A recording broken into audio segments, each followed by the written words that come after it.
When you say you're a minimalist, how minimalist are we talking? Most people think of minimalism as being very stark and restrictive and austere. I define minimalism as defining what you value most and stripping away everything that doesn't matter.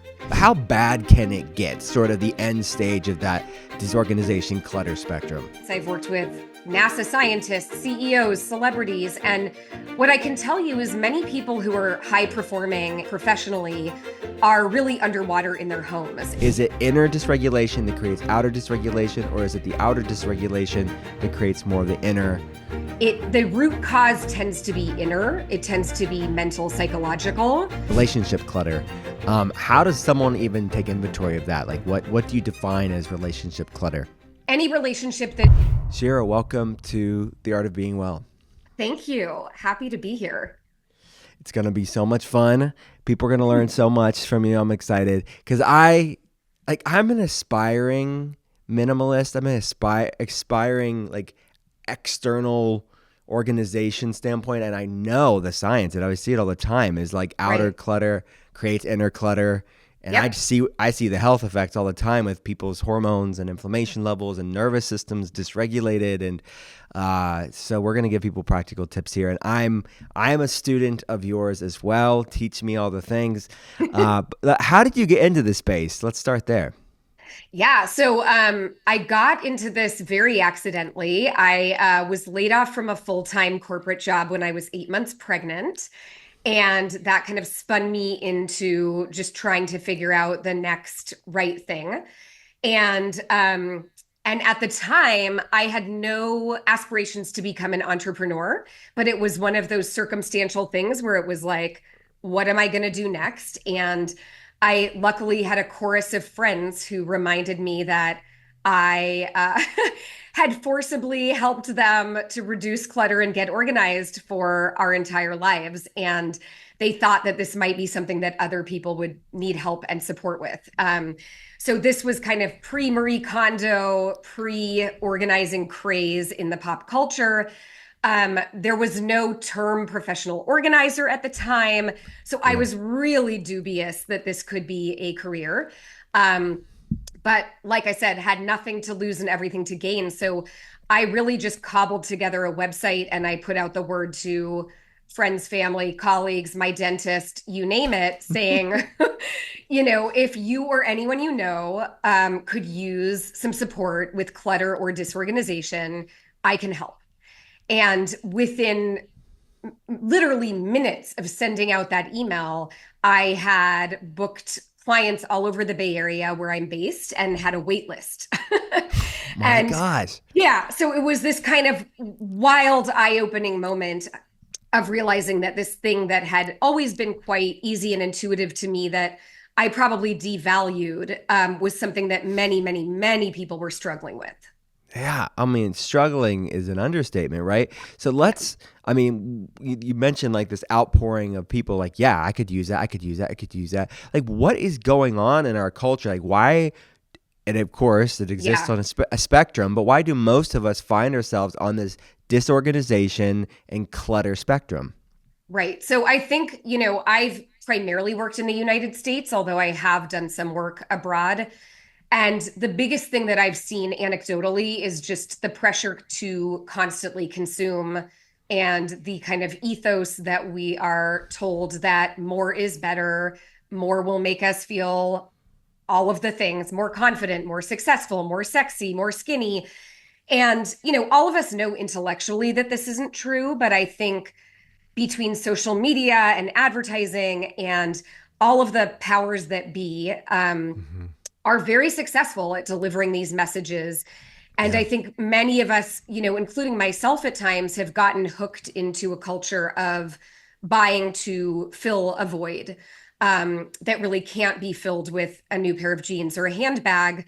But at the same time, it's much harder to do the deeper work, right, of assessing why am I feeling uncomfortable or lonely or anxious, and what can I do on a deeper level to solve for that? Yeah. Oh my goodness. It makes complete sense that Yeah, materialism, consumerism, being sold things, and when someone doesn't feel good, they're kind of searching for something outside of themselves, like materialistic things. That cheap dopamine hit, right? Of exactly. clicking purchase, and this endless stream of stuff. Okay, so I'm assuming you've seen some horror stories I don't know if you'd call it that, but like from the outside, like I'm thinking hoarders. Like how bad can it get? Sort of the end stage of that disorganization clutter spectrum. Yeah, so it's interesting. I work with really high performing clients. I've worked with NASA scientists, CEOs, celebrities. And what I can tell you is many people who are high performing in certain areas of their lives, like professionally, are really underwater in their homes. And the way that manifests often is surfaces that are no longer functional, beds that are covered in clothes that can't be slept in, dining room tables that are covered in papers that can't be eaten at, right? And really, even normal high functioning people are underwater in their homes and their lives, feeling this sense of overwhelm and paralysis by the things that they have acquired and not knowing where to start, where to begin, what next. And I've seen it be hugely limiting in terms of people's lives and their mental health. People not dating because they don't want anyone to see their home, or not hosting the party or the play date because it's too embarrassing or too much work, right? Mm-hmm. Super, super common. Yeah. Okay. So then I'd love to like unpack this, because you think of that hermetic phrase of as above, so below, as within, so without, and I think of it from a cause effect sort of functional medicine standpoint. So what comes first, or is it a bit of both? Is it inner dysregulation that creates outer dysregulation, or is it the outer dysregulation that creates more of the inner? Can you go there? Ooh, yeah, that's such a good, juicy question. I mean, what I have seen over the course of my now, 15-year career working with individuals is the root cause tends to be inner. It tends to be mental, psychological, and manifests through an external presentation. So I've worked with many, many people who are dealing with anxiety, depression, all sorts of psychological challenges, Mm-hmm. and are still able to be high functioning in many areas of their life, but their home is kind of like their dirty little secret, like where it all comes out. Or Mm-hmm. often I see people who feel stagnant or stuck, or paralyzed in their life. And that manifests in their home, of almost creating a circumstance where they can't take action because their home or their stuff won't let them. But I would say it almost exclusively in my work comes from the inner, the Mm-hmm. mental, the psychological block is then manifested in external clutter. Yeah, well, that makes sense. And then I'm sure it's a big vicious cycle, right? It's like the more you're on the outside, it's just exacerbating this sort of inner stress and anxiety, right? Exactly. I think probably the most common emotion I encounter in my work is shame. Mm. When I open the door, even to the most beautiful homes you can imagine, people break down in tears within seconds of opening the door because they feel this sense of imposter syndrome and shame and guilt. And how did I let it get this bad? People have Mm-hmm. so much shame about even hiring an organizer or an expert to help. It's one of those things. I should be able to do this myself. How did I let Mm-hmm. it get to this point? Um, because of that, I actually went back to school and became a certified coach because I felt like I was doing amateur therapy with people without the qualifications. And so now I do have kind of a deeper toolkit to help people, from the Yeah. inside out and the outside in. I see that within your work, and I've actually never seen that done in such a big intentional way, working Mm. with clients or educating people in the organizing space. But it makes complete sense. This is a holistic perspective on it, because you're saying a lot of it is beginning on the inside. Yeah, you can organize things and get people's head above that proverbial water, but if you don't deal with what caused the problem in the first place, Yeah. it's gonna be short lived, right? So what does that look like? Is like being a therapist, but also helping their outside spaces too. Yeah. I mean, it makes my work ultimately very interesting and stimulating and Yeah. dynamic. I think, one of the ways that I feel that I've helped people most is just by increasing their awareness of what is actually the root cause of this. In addition to just owning too much stuff, there's almost always something at play. Um, I work with a lot of clients who have ADHD and challenges focusing. That's a whole other level of shame that people have to navigate, right? But I think one of the ways that kind of a shortcut that I help people tap into what really is going on beneath the surface is just by inviting them to do a purchase pause. And typically I challenge people to do that for a month as a starting point. Like have 1 month where you don't buy anything unnecessary, right? So you're buying your Mhm. groceries and your the food that you need and paper towels, but you're not buying anything extraneous. And what happens as a result of that purchase pause for most of my clients is they have to confront a deeper psychological issue of why am I wanting to buy things? What am I trying to fill or mask or cover up? And Mm. if you commit to that of the not buying, I mean, I've done this and found it wildly, eye-opening that, oh, I shop when I'm lonely, when I'm sad, when I'm anxious about the state of the world. What if instead of shopping, I took the beat to kind of process the emotion, which is difficult, right? Yeah. And then took a step towards the thing that I really want. Yeah, oh, great tip. Okay, so do you recommend like that to do that purchase pause for any of us to be this sort of litmus test for how we use things, or are there any other check-in tips that you'd have? Most of us know, okay, if we're disorganized or not, we have anxiety, but we're so many people are disconnected from their body. They don't even know what Right. is in that frenetic storm, what's causing or contributing to this anxiety and stress. So what are some signs that we can do and kind of to discover where we're at on the spectrum? Yeah. So I love to ask people just simple questions. How do you want your home to feel? What are the activities you want to be able to do easily in your home? Like that often unlocks. I mean, so many people say, I just want to curl up and read a book. And there's nowhere that really feels like serenity in my home.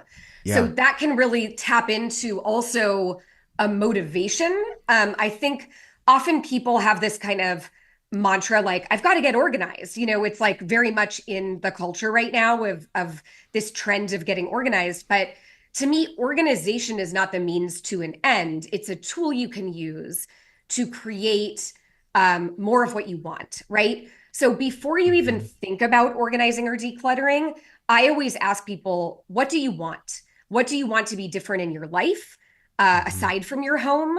What are the changes that you want to make? Whether it's health or wellness or relationships or career or financial, what are the things right now where you feel stuck? And then how is your physical environment affecting that? Either it's helping and getting you closer to those goals, right? Or it's becoming a weight or a distraction. And I really Hmm. think like the reason that most people get stuck with organizing is they don't have a compelling reason for doing so other than just Yeah. like, I should, right? Right. Right. Versus having that why being big, it kind of can govern and navigate them. Okay. So I'm sure in all the thousands and thousands of clients you've seen, like using that concept of as within, so without, like something internal created an external, but then this vicious cycle of the without, our home, our Mhm. space, really flaring up the within too. Like, what are some of the health challenges or issues that you saw in people's life then improve or reversed whenever they started to break that cycle? Yeah, it's interesting. There's been a very interesting correlation between health and weight loss and clutter. I am not a scientist, but I have read many studies that actually link clutter to weight gain. And Mm-hmm. so I found that really fascinating. I mean, you might be able to weigh in more on that, but I've reported, or rather, I've had reports from my clients anecdotally that once they declutter and lighten up their home, it's like everything starts shifting, right? They start feeling better and more in control and more confident, which means Mm-hmm. they take better care of their homes and better care of their stuff and fill their refrigerators more intentionally. So I've seen a huge ripple effect with health, with eating, and even with fitness.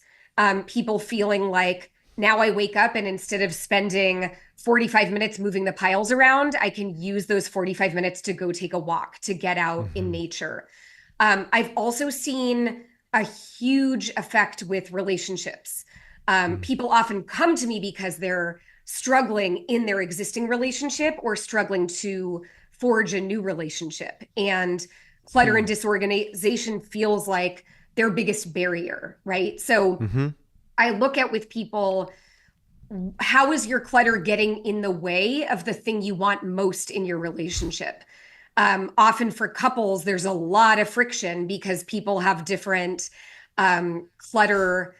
I guess I would say like Thresholds. Yeah. thresholds is a great way of putting it, right? Like me and Tolerance. my Yeah. husband, yeah, we have wildly different ideas of how a home should look, feel, and function. So we've had to find that equilibrium. Yeah. But yeah, I really do see it as a catalyst to change in health, in wellness, in relationships, even in finances. Oh my gosh, I can only imagine. Yeah. As a married man myself, I could tell you, my wife and I definitely have different clutter thresholds. I want her clutter threshold, but it does not come naturally to me because my mind's going everywhere. I'm thinking, yeah. I need more amber threshold, clutter threshold in my life. Uh, but okay, so you've seen with the weight that makes complete sense with the weight. So if I'm thinking cortisol coming up, stress, plus the body on a internal is holding on things. A lot of people are holding on and they can't release, and seeing that outer release to allow their nervous system and hormones to calm down. That's wonderful. And then that cascade of changing the way you eat, being less stress eating, better respect for how you feel, and you want to move your body more. Makes complete sense. How about sleep? Like sleep quality. I would imagine you'd see an improvement of that too, right? Absolutely. I mean, you'd be blown away at what I see in people's bedrooms. I think of a bedroom as like a blank slate. Like I try to create bedrooms for myself and my clients that feel like you're in a boutique hotel, right? And if you pay attention, this is why everyone loves being on vacation because they don't have that extra clutter, that stimulation, that psychological weight. And so in setting up a bedroom, I think about what do you want to do in your bedroom? What do you want that space to facilitate? For most people, the primary thing is sleep, but they're surrounded by cords and computers and mail and bills and technology and kid toys. That's not conducive to your body unwinding. So, Yeah. my rules around kind of curating a bedroom that feels good is like the most comfortable bed that you can put together with the most cozy, comfortable, chic bedding you can afford, and really little else in that space because that's a space that you want to be without stimulation. Got it. Is there any sheet? I mean, you mentioned chic sheets that people can afford. Obviously, there's a wide range of a budget for everybody. But like, Yeah. do you? If a client says like, what do you recommend? What's the average American out there? Like, what's some sheets that you like?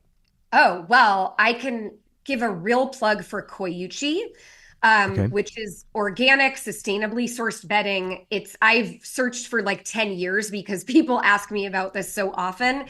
And in my home, we have two sets of sheets per bed. I have two kids and a husband, and we have one bath towel per person. So that is a big, plush, organic, cozy towel that we splurged on. But really, each one of us has one towel on one hook, and we Okay. wash it when it needs washing, and we put it back on the hook. So Nice. I I'm a love big this. fan of elevating the things that you use and touch every single day. And of course, skin is the biggest organ on the body, right? So if you're constantly touching fabric every day, you want that fabric to be clean, non-toxic, ideally, made of high quality natural materials. Oh my gosh. So the towel, these Yeah. amazing comfy towels, is that the same brand? I'm like, I need to Same get these towels. brand. Yeah, Okay. Koyuchi. Yeah. Koyuchi. Yeah. Okay. And how do you spell that? Koyuchi. It's Coyuchi. They're a Koyuchi. Bay Area based company, Yeah. and I can't say enough about it. They even have a sustainability program, so when your sheets and towels get old, you can give them back for recycling. It's a real feel good. sustainable company.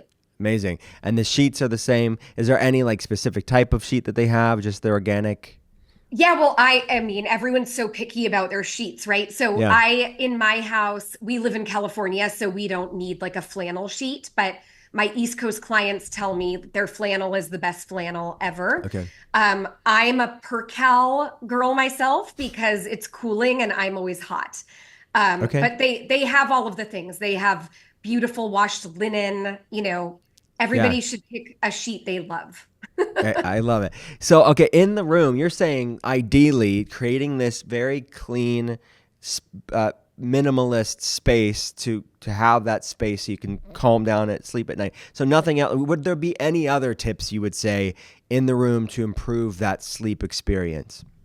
Yeah, so for me, I mean, I'm on one end of the spectrum, right? In terms of I'm really a minimalist. I love neutral colors, super soothing, and less is more.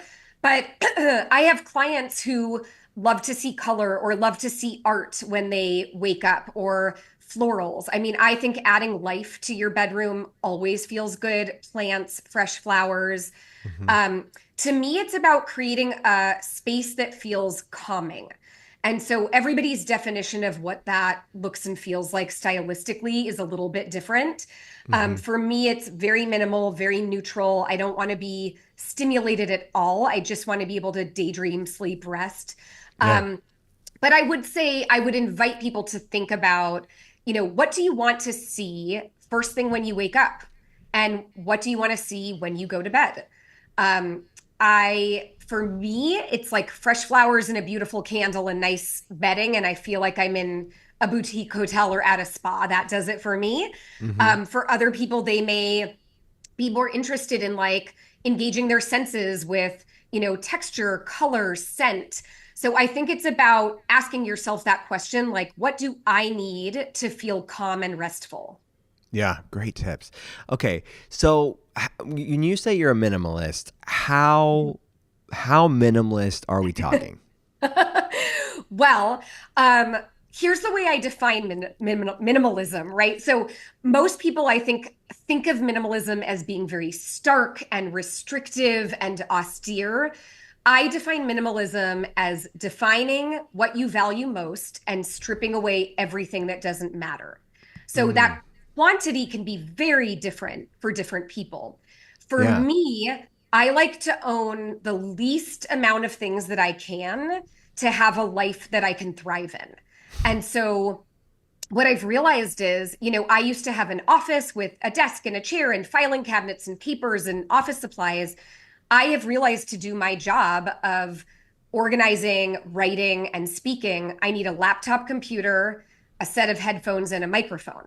So basically, my whole office, like you're seeing on this screen right now, and I'm sitting in my dining room. So I have pared down to the point where it's like I can thrive as an entrepreneur with these three items. I don't need anything else. For Mm, someone else, that might be many more things, right? They might need more equipment or more research manuals or books or things to look at. But um, my version of minimalism for me is investing in fewer better things and not having anything that feels excessive, cumbersome, or distracting. So, I'm in a 1,200 square foot home with two teenagers, a husband, and a dog. And we live in a home that's over 100 years old. So we have almost zero storage. We have no garage. We have no attic. I share a 3 by 6 foot closet with my husband, but I feel completely abundant. mm, And the reason being, I have everything I need. I invest in things that I love, like the towels and the sheets and clothes that I love, and I'm able to do the things that I care about most deeply. I travel the mhm, world all the time. I'm like on a plane, meeting new people, being curious about the world. That feels like the ultimate freedom to me. mhm. So I have found that the less I own, the more abundant I feel. I mean, I'm sold. I just need to get there. I, I I, love I it. love it. And I would say on the spectrum, I'm probably live a more simple life, but I want to get to where you are. So, okay, And how many people have, the average American sized house that are bursting with stuff, right? It's like their garages are filled. They can't even pull into their garage and they have one because Yeah. it's just filled with stuff. Okay. So how does where you're at with minimalism? Let's get this insider's look going to the closet and your clothes. Like how small is your closet as far as the clothing pieces are concerned? Okay, right. So I share a closet with my husband that's 3 feet by 6 feet. We invested in having very nice shelves and rods and hooks so it looks pretty. I love having space between hangers. So, my kind of rule of thumb, I haven't counted recently, but if I were to estimate, I would say I probably have like 30 pieces, tops, bottoms, and maybe 10 pairs of shoes. I love shoes. My husband also has kind of a capsule wardrobe, albeit very different from mine, but he's a sneakerhead, right? So we built a million skinny shelves in our itty bitty closet so he can have rows and rows of sneakers. But then he basically has a uniform of like a button down and jeans every day. So we both are really, really scaled back. We probably each own, I would say, roughly 30 items for like day to day use, not counting workout and pajamas. Um, it's just made life so much easier. And what I can say is in my work, and I've seen the statistic played out again and again, people wear 20% of their wardrobe 80% of the time. Mm-hmm. And I have found that even in my very pared back, minimal wardrobe, I'm reaching for the same handful of things again. And I could probably get rid of another 50%, to be honest. Yeah. So I think the process is really thinking through your life. What are the different circumstances in your life? Are you, wearing scrubs at work? Are you wearing a business suit? What do you wear on weekends? What do you require for career, life, travel, kids? And do those things, are they represented in your closet? What I Mhm. find is most people have aspirational wardrobes that don't make sense for their actual lives or careers. And they also fill their closets with clothes that don't fit that they hope to one day fit into, Mhm. which I think is a really taxing form of mental clutter, especially for women. I think there's a lot of body fluctuation that happens really naturally for women. Mhm. And I think every woman that I've ever edited their closet has said, "What do I do with all of the clothes that don't fit me that I spent money on?" And I look at them and they make me feel bad. And my answer is really to let them go, is to seize the body that you have, seize the moment and the present, and invest in things that feel good and fit you now, Yeah. and get that stuff out of there. Yeah, because you're absolutely right. The stress isn't worth it, right? And the just looking at it and the energy that brings. All right, this is great. So let's go to the bathroom and like. I'm thinking of the listeners that they already mean well, like skincare. A lot of people have all the clean skincare or organic stuff out there, whatever other things that they're using. It can be very cluttery, like a graveyard of beauty products. So, what's your go-to tips for that? Yeah, well, unsurprisingly, I'm a hardcore minimalist when it comes to beauty products. I've done a lot of research around what we actually need for our skin. And it really is a less is more approach. So I think if you have a gentle face wash, a really good sunscreen, and a really good moisturizer, you're set. I personally don't do the serums and the masks and the spritzes that I know many people really do enjoy. I personally think a lot of it is a racket.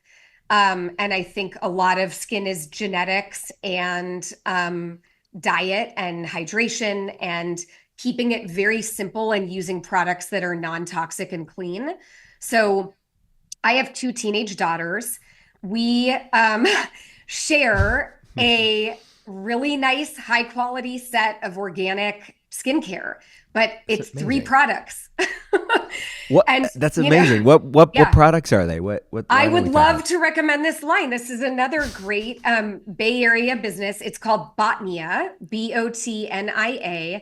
Everything is from an organic farm in Marin County. The woman who owns it has literally dedicated her life to clean, non-toxic skincare and has the most radiant skin I've ever seen in my life. I've become friends with her. And she's just taught me it's really less is more. It's more about thinking what you put into your body in terms of food and hydration and nutrition, and minimizing what you use in terms of product. So I am a huge, huge fan. I have basically like, as I tell my clients, like work your way through what you have and then invest in one line that feels good to you and just replace as needed. But I share a bathroom with two teenagers and my husband that has literally zero storage space.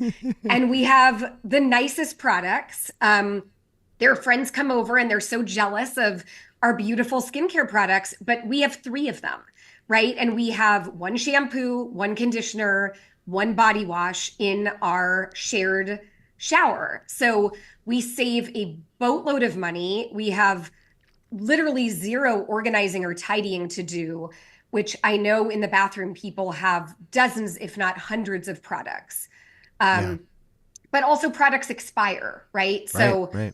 when I do a bathroom edit with a client, I have seen many, many tears because of the volume of waste, of things that have lost their scent or their efficacy that have to be thrown out because Hmm. those products can't be donated.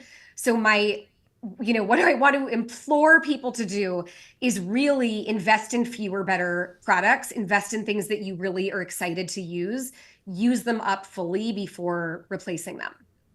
This is golden. I love this, Shira. Okay, so let's go down to the kitchen. I mean, Okay. obviously, a lot of our listeners, I mean, they're mindful. You mentioned food as Yeah. medicine, and even from skin health, with something we talk a lot about. Like that skin, healthy skin is oftentimes largely built from the inside out, not exclusively Right. for people, and so many other things. Right? They're using food as medicine for just overall optimal health and wellness. But that also can become a graveyard of a lot of waste, throwing things out, a supplement graveyard. Like, what's your kitchen look like? Any master tips there?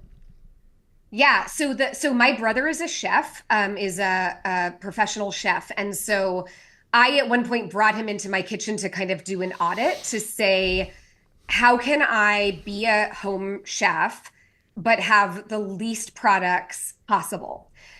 So one of the kind of simple hacks he taught me is you only need three knives. You don't need, the dozens of knives and the huge knife block and all of the bells and whistles. You need a chef knife, you need a paring knife, and you need a bread knife. And if you keep those three knives in tip-top shape and sharpen them, you're solid kind of for life. So that was huge. Then he also taught me that most kitchen gadgets are not essential, that a knife can do the job of most kitchen gadgets or a microplane. A microplane can zest your citrus, it can grate your cheese, it can shred chocolate, it can do it all, it can grate garlic. So, really looking at the things that you have in your kitchen in terms of like use case. Do I need this? Do I use it? Is there something that can also do this job so that I don't have to have the redundancy? Mm-hmm. So I always like starting with just like what can be obsolete in the kitchen. Most people have five wine openers per drawer, right? Like we only need one or two really good wine openers. Mm-hmm. In terms of the pantry, that's really where I see the most waste and regret. And Yeah. so what I see in a typical pantry is just mountains and mountains of stuff upon stuff and people buying and rebuying because they don't know what they have. Mm-hmm. So, my kind of top tip for the pantry, and this is a more time intensive one, but is to take everything out of your pantry, compost everything that has expired, is past its prime, old spices, stale chips, things that have just never seen the light of day. Mm-hmm. Think about the big broad categories that you and your family use. So, I have kids, they're always packing lunches. I give them like a big snack bin that's like These are approved, non-perishable snacks you can throw in a lunch. It just makes it easy, toss it all in. But for our everyday staples, so like grains, baking essentials, stuff like that, I do clear, airtight glass jars for everything. Hmm. And I get some pushback with this because it can be labor intensive for people to decant, but it's not just functional in that you can see what you have at a glance. You can see if something's low and rebuy it. It keeps your food fresher for like 4 to 6 months longer than if you just have a clip on it, right? Hmm. So you save money, you save time, you save on food waste, and you can see everything at a glance. So I just have rows of airtight glass jars, but you can even repurpose like mason jars or spaghetti jars, anything you have in the house, Hmm. to decant those things that you buy again and again and again, like nuts or flour or crackers, kind of make your broad categories. So good. Okay, so obviously there's things that expire, like skincare or food, but for those things that don't expire, and you mentioned Yeah. having this threshold of like, all right, what's important to me? How does someone even know? Like, how do we check in with ourselves to know what's beyond that point and think something we should let go of? Yeah, love that question. So it's a combination of things. Like, number one is if you clarify at the beginning of the process. So, my first book that I wrote about home organizing, Minimalista, breaks down my steps. Step number one is clarify. Why are you doing this in the first place? Mm-hmm. What do you want to accomplish? So, when you hit a roadblock, like you're like, well, I have 5 frying pans, they're all nice, they all could be used. Do they get you closer or further away from the goal that you have? Maybe Mm-hmm. your goal is to be able to find things easier. Maybe it's to save money. Maybe it's to save time. Maybe it's to eat healthier, right? So then you're looking at different factors based on your goal. The other thing I really like to have people look at is the what I call the space versus stuff calculus. So your stuff always could be useful. Anything could hypothetically be useful. Yeah. So asking yourself, what if this was useful, is Oh, I really do it. not going to I help do it all you. the time. I do it all the time. Yeah. It's my We got out. to stop it. Yeah, we got to Yeah. stop that. So the question is this adding value to my life right now? Okay. If it's not, why do we want it cluttering up our space and giving us another thing to dust, right? True. True. Yeah. So stop asking yourself, what if this could be useful? And start asking yourself, is this adding value to my life right now? Is this getting me closer to my bigger goals and priorities? Okay. So once we do that, then that can be very painful for people. For me, Yeah. I get attached to stuff, but I know people who really get attached to stuff, and it's like you are doing surgery. So Yes. what's any tips there, meditation, what mindset process to release things that are difficult to let go of? Yeah, absolutely. So one very actionable tip is to identify a person or organization that you feel really good about giving to. A lot of the times people actually want to get rid of things, but it feels so kind of useless to them to just drop it at the Goodwill. Whereas if they're giving to refugees, say, or a Hmm. battered women's shelter or a homeless shelter, now they feel really empowered that they're doing good, they're doing something to affect another community. So I think as much as you can identify a person or a community in your life that you want to give to, that can really free people up. Um, the other thing I would say is writing down your biggest motivation. So we kind of talked about that first step, clarify. And the second step is edit. And edit is the hardest thing for people. It's decision making, decision fatigue. It's exhausting for most people. And if you have that kind of North Star anchor point, like for me, it was always, I want to be able to have the freedom to travel at the drop of a hat. Hmm. Now, if I'm looking at 5 frying pans, I'm like, oh, I only need two, and I want to be able to rent my house out easily and take care of less stuff, right? Hmm. So it's looking at like, what is my North Star? And you have to have a more compelling reason for getting rid of something than for keeping it. That's the thing where I think people really get stuck, is that they're so used to rationalizing keeping the thing because it was nice or it could be useful. You've got to spend more time envisioning what freedom or spaciousness could be freed up if you let go of the thing. Mm.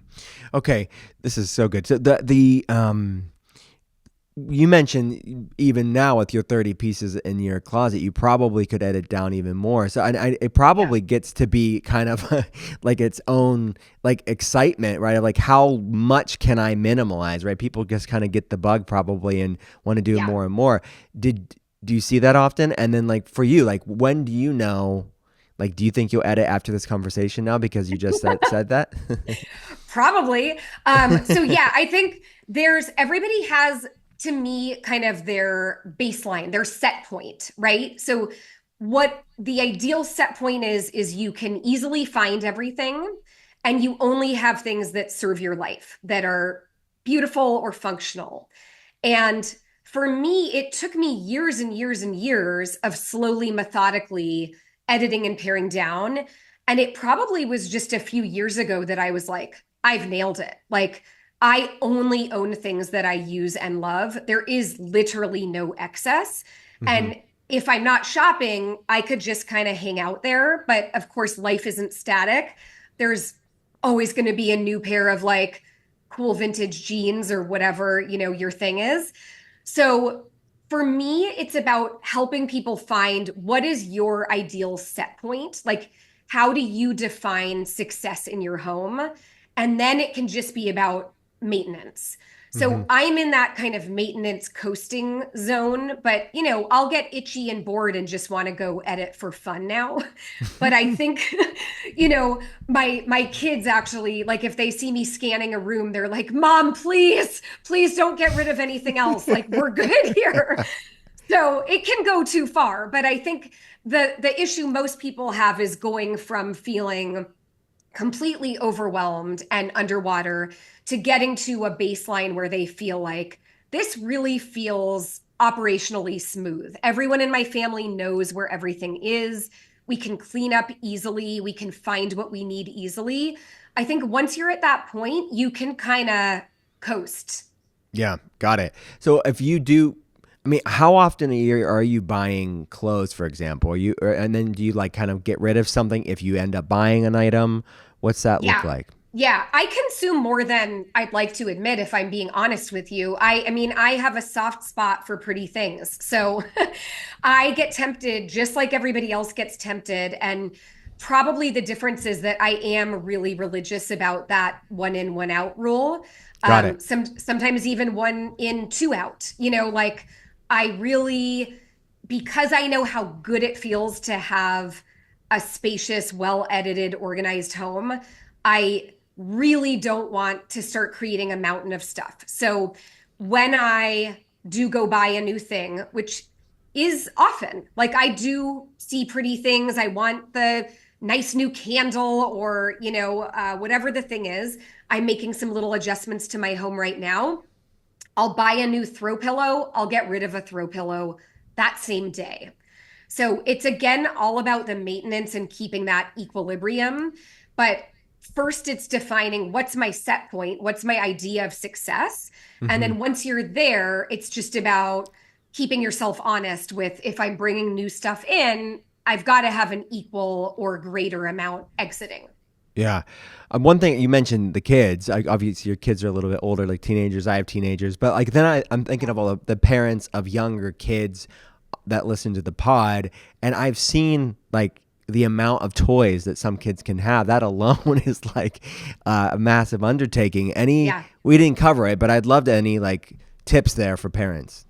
Yeah, I'd love to share. And I was a preschool teacher in a former life for 2 years. Cool. So what I can say without hesitation is the less that your kids have, the better, the more creative they will be. I am a big proponent of investing in books, art, and timeless games for your kids and trying to skip out on the trendy gadgets. The things with batteries, really going for things like a stack of paper, a big thing of crayons, some glue, and some tape, and like see what they can build. I know from being a preschool teacher that when kids had too many toys out, they got paralyzed just like we do as adults. They get overstimulated, they Mm-hmm. get cranky, they don't want to clean up. And so, a really easy rule of thumb for parents of younger kids is have no more than 5 categories of stuff visible at a time. So, that could be as simple as if you have a playroom, having 5 large baskets, and one has Legos, one has dress up clothes, etc. And swapping out as interests change. But what I see often is literally dozens of categories of stuff that's impossible for the kids to play with and impossible for the parents to manage. Mm, so good. The as we keep talking about this in and out, this inner outer kind of bi-directional relationship, and one begetting the other. You talk about unproductive thought patterns and things are inner clutter, right? I know these are complex, and you mentioned shame as well, like this sort of Yeah. ruminating shame that kind of is a block for people, and it's creating this outer clutter. Yeah. What are some tips that you give to clients to start to unravel that and break that cycle?